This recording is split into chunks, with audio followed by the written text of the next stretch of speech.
Most people spend years chasing the wrong things. They run after money, they crave higher status, they long for praise from others. They try to build a perfect image of life for the outside world. Yet deep down, they never shake off tiredness. They stay restless all the time. Their days feel empty and flat, and they can never truly settle their hearts. Schopenhauer cuts straight to the essence of life. He says our life experience is shaped by three core parts: who we truly are, what we possess, and how we appear in the eyes of others. Then he puts forward the most crucial point of all. Among the three, your inner self stands above everything else. It is not slightly important, it is the most important thing in your entire life. This is the core spirit running through the wisdom of life. Your physical condition, your state of mind, your inherent temperament, your ability to feel joy, and your courage to stay calm when troubles come, all of these form the foundation of real happiness. All material gains and external fame are just add-ons built on this foundation. If your inner foundation is fragile, no fancy house, no abundant wealth, no glorious reputation can bring you lasting peace. This explains why two people living in the same city, doing the same job, and leading similar daily lives can have completely different inner worlds. Everyone perceives the world through their own mind. You do not live in the world as it really is. You live in the world as your mind interprets it. If your heart is filled with bitterness, every corner of life will feel harsh. If you keep a calm mind, you will find warmth and beauty everywhere around you. If your mind is shallow, you will constantly need noise, trivial excitement, and new stimulation to fill the void. But if your inner world is rich and profound, a small room can feel spacious enough. A quiet walk can bring great satisfaction. A simple, ordinary night can make you feel fully content. That is why Schopenhauer always guides us to focus on improving ourselves first. Self-cultivation always comes before the pursuit of wealth, and far outweighs other people's opinions. He reminds us that good health is a greater blessing than wealth. This is not just a gentle saying, but a practical truth. A beggar with a strong body can taste more joy than a king trapped in poor health. A sound body turns trivial moments into sweet memories. Poor health weighs even great achievements down. Food loses its flavor. Sleep no longer brings relief. Even the sunlight feels dull. When your nerves are worn out and your mind is always foggy, all pleasure will fade away. So the first rule of wisdom is to protect your health. Keep regular hours and get enough sleep. Eat carefully and take good care of your body. Move your body from time to time. Never exhaust your health just to feed endless ambition. So many people make this mistake over and over again. They trade their health for money in their prime, then spend all the money they earn trying to win their health back. It is a terrible deal, a loss that can never be made up for. Beyond health, he talks about cheerfulness, one of the most precious gifts in life. A cheerful mood can make every good thing in life more meaningful. When you stay upbeat, even a plain day can feel light and easy. If you are always gloomy and pessimistic, even great joy will feel thin and hollow. A person with a bright spirit can gain happiness from simple things. A person trapped in low spirits can never feel satisfied, no matter how much they own. Many people feel unhappy, not because their life is truly tough, but because their inner state is out of balance. Nowadays, people are used to solving inner troubles by changing external things. They move to a new place, buy a new car, update their wardrobe, start a new relationship, or even move to a new city, but their inner mood never changes. Dissatisfaction just hides under a new appearance. Schopenhauer tells us not to be led astray by external vanity. The key to all troubles lies inside your heart. He also elaborates on the power of a rich mind. People with profound thoughts have a steady source of joy within themselves. Those who lack inner depth have to rely entirely on outside stimulation. That is why some people cannot stay quiet for a moment. Silence makes them uneasy. Being alone feels like a punishment. They keep looking for chats, crowds, videos, and all kinds of noise. They are not really enjoying these things. They are just covering up the emptiness in their hearts. People with a strong inner world will never fear solitude. They can immerse themselves in reading, thinking, and observing. They sort out thoughts, reflect on life, and build a unique spiritual world of their own. This is the most reliable wealth a person can have. Material possessions are unstable. Money can be lost. Beauty fades with time. Status changes with circumstances. Friends and applause may leave you one day. But the inner strength you build will always stay with you. Inner richness is not an extra luxury. It is your shelter, your freedom, and your reliance for a lifetime. Here comes another sharp view from him. Human life always swings between two states, pain and boredom.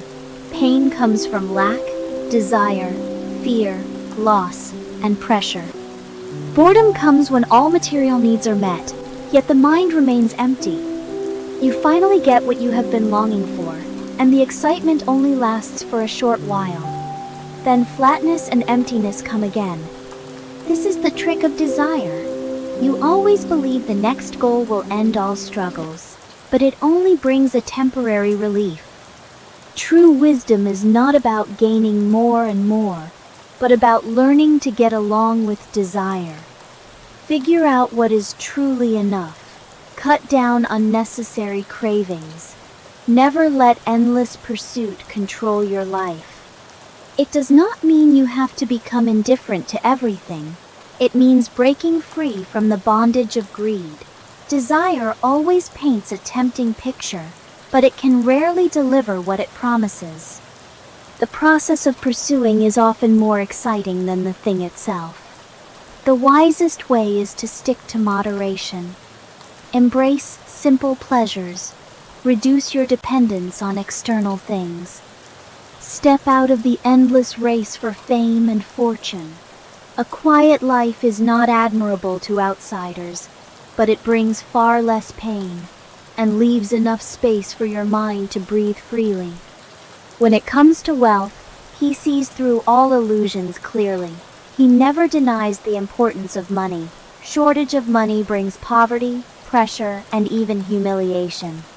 Having enough money to live steadily is essential, but once basic needs are satisfied, the value of extra wealth drops sharply. Yet most people keep chasing more wealth blindly. They do not do it for a better life, but just to compare with others, to show off their superiority. Once wealth becomes a tool for vanity, the pursuit will never end. There will always be someone richer, more famous, and more dazzling than you. If your peace of mind depends on being better than others, you will never feel at ease. This leads us to the attitude towards other people's opinions. Public praise and judgment seem to matter a lot, but they are actually fragile. Most people live in fear of what others think. They make choices just to maintain a good image and wear themselves out to care about other people's views.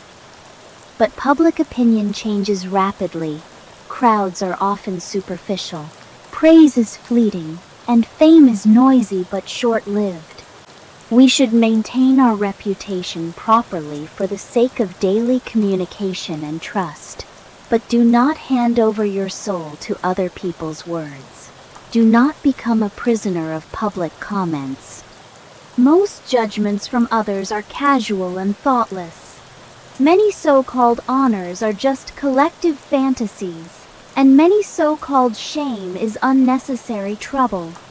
People are easily attracted by superficial symbols, while ignoring the true value of a person. Therefore, we must learn to think independently and judge things by our own standards. Do not chase momentary applause, but stick to what is truly beneficial to your life. Envy is another hidden poison in life. Once you start comparing with others, you hand over the control of your mood to someone else. Your joy and sorrow will be decided by other people's gains and losses. Schopenhauer once said, "We always overlook our own happiness, but magnify others' advantages infinitely." That is why even a prosperous life can feel insufficient when you keep comparing. The solution is not to pretend others do not exist, but to turn your attention back to yourself. Think about what you really need, what suits your nature, what kind of life can calm your heart, and what kind of pace makes you feel like yourself. This is the simplest and most genuine wisdom. Solitude is a topic he talks about at great length. The richer your inner world is, the less you rely on external company. The emptier your heart is, the more you crave crowds, entertainment, and constant stimulation. That is why people with deep thoughts always cherish their alone time. It is not that they dislike people. Solitude allows them to think deeply, feel life, and keep their inner world in order. He also understands the necessity of social contact. Human beings cannot live completely alone, but every interpersonal relationship comes with friction and cost.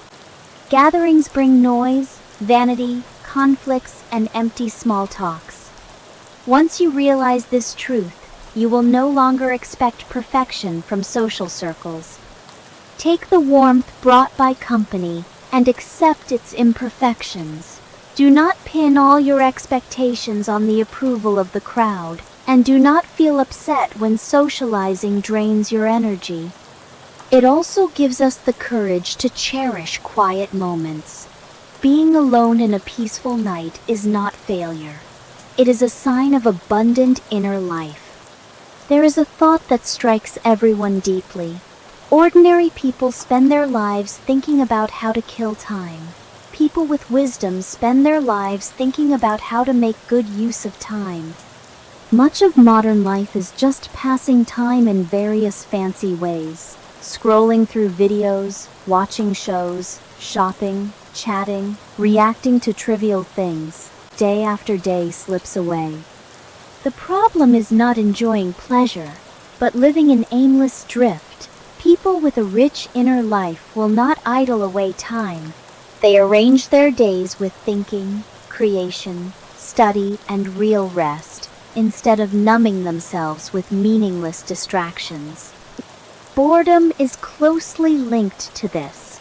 If you always feel bored no matter what you do, it is not that the world is dull. It is that your inner world has not been fully developed. The solution is not to keep looking for new excitement, but to enrich your mind. Train your concentration, read more profound works, learn to observe the details of life, build patience and taste. A wonderful life does not come from constantly adding new things to your life, but from digging deeper into your inner self. Then he shares a set of practical life wisdoms, just like a guide for everyone walking through life. First, lower your expectations. It does not mean losing hope, but making your heart stronger. Most pain comes from the gap between unrealistic fantasies and real life. We always imagine life should be smooth, people should be fair, success should be perfect, and money can drive away all fears. When reality fails to meet expectations, we get hurt twice, once from the setback itself, and once from the collapse of illusions. Learn to accept the imperfections and limitations of life. You will cherish happiness more when good things come. and stay calm when difficulties arrive. Second, live in the present moment.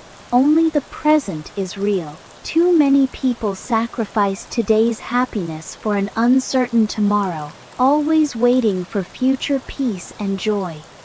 Do plan ahead, but do not live forever in the future. Keep your feet on the ground and grasp every moment right in front of you. Third, do not let outside disturbances control your mood.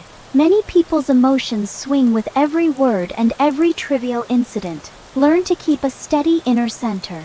Pause for a moment before reacting to troubles, and leave some space between external events and your emotions. This is the basic practice of wisdom. Fourth, know yourself well. Much suffering comes from going against your own nature. Blindly copying others' lifestyles, forcing yourself to adapt to roles that do not suit you, and pursuing things that cannot bring you joy. Some people love quiet, others love moving around. Some gain strength from reading, others from hands-on work. Wisdom is not to pursue the so-called successful life admired by others, but to find the most suitable way to live for yourself. Fifth, guard your time well. Time is the most precious and non-renewable wealth. Lost money can be earned back, but wasted time will never return. Treat time as your life. Do not waste your best hours on meaningless things. Learn to filter distractions and set boundaries. A calm life is also a life that knows how to protect itself. When it comes to pleasure and pain, he puts forward a distinctive view. People feel pain far more intensely than pleasure. This view sounds a little pessimistic, but it helps us understand happiness correctly. Real happiness is not perpetual excitement and joy. It is the reduction of suffering, less anxiety, less regret, less friction, more stability and clarity.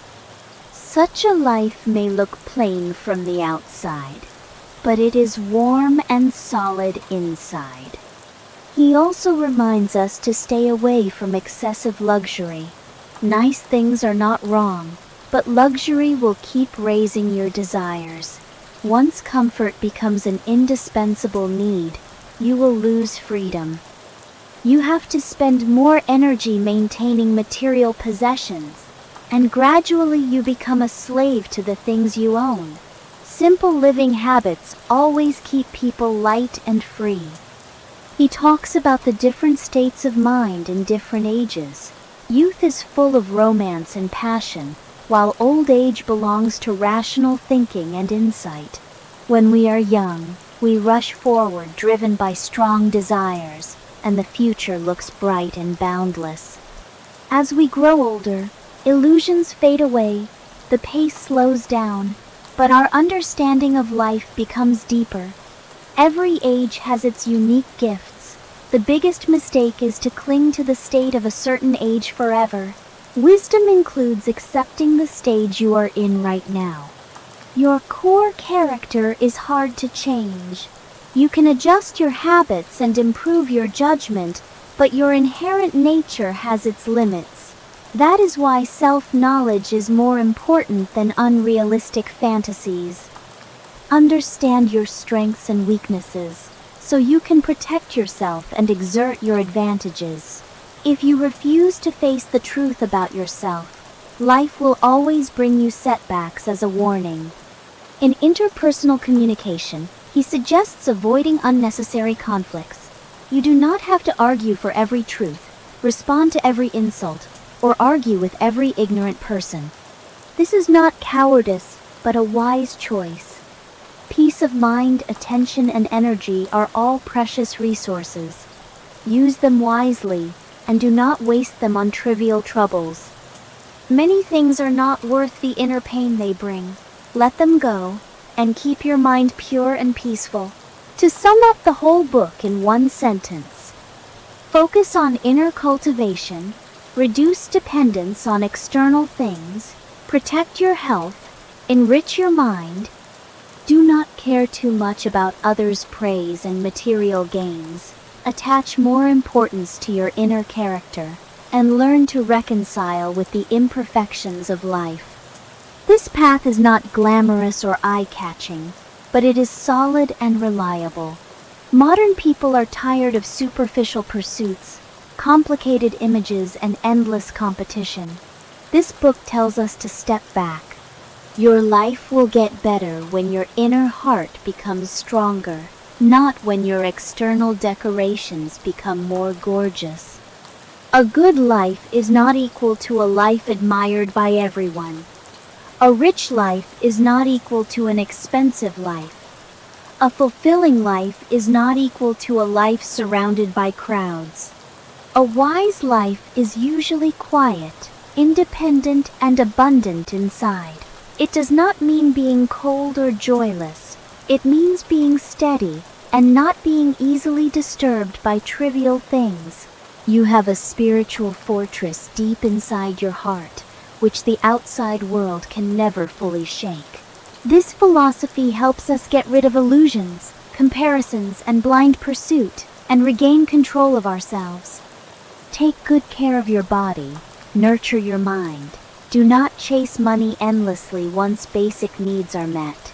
Do not shape yourself according to other people's opinions. Learn to enjoy solitude.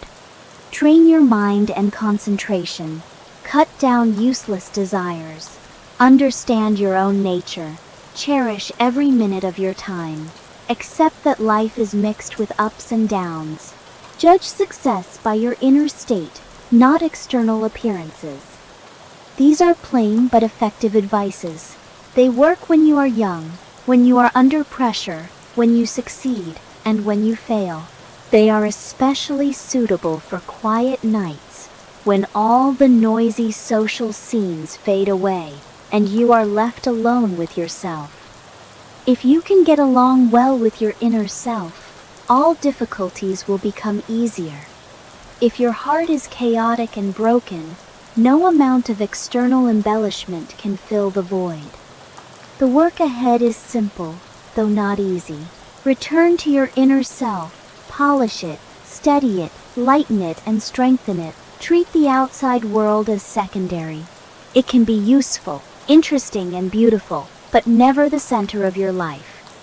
This is the true wisdom of life. It does not teach you how to win applause from the crowd.